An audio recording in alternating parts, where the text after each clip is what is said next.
किनवट शहरालगतच्या गोकुंदा परिसरातील दत्तनगरातील एका युवकाने स्वतःच्या पत्नीच्या अंगावर पेट्रोल ओतून तिला पेटवून दिल्याची खळबळजनक घटना घडली आहे.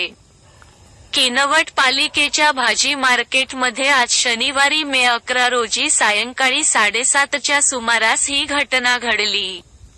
दत्तनगर गोकुंदा येथील रहिवाशी असलेली 35 वर्षीय महिला शनिवारी सायंकाळी 7च्या दरम्यान गोकुंदा येथून भाजीपाला खरेदीसाठी किनवट पालिकेच्या भाजी मार्केटमध्ये आली होती.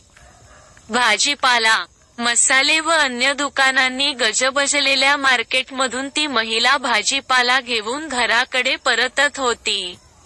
इतक्यात तिच्या मागावर असलेला तिचा पती अर्जुन सातपुते हा सोनपापडीच्या डब्यात पेट्रोल घेऊन आला आणि त्याने भर बाजारातच पत्नीच्या अंगावर पेट्रोल टाकून तिला पेटवून दिले.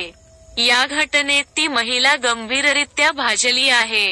प्रसंगावधान दाखवत व्यापाऱ्यांनी पाणी ओतून महिलेला लागलेली आग विझविण्याचा प्रयत्न केला.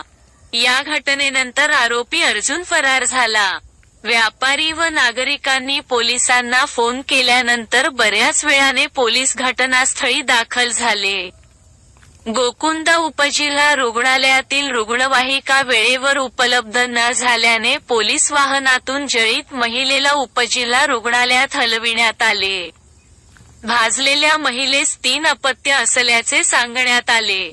अर्जुन सातपुते याने पत्नीला का पेटविले, याचे कारण स्पष्ट होऊ शकले नाही. रात्री उशिरापर्यंत अर्जुन हा पोलिसांच्या हाती लागला नव्हता. दरम्यान, जळीत महिलेची तब्येत खालावल्याने रात्री उशिरा तिला आदिलाबादला हलविण्यात आल्याचे वैद्यकीय सूत्रांनी सांगितले.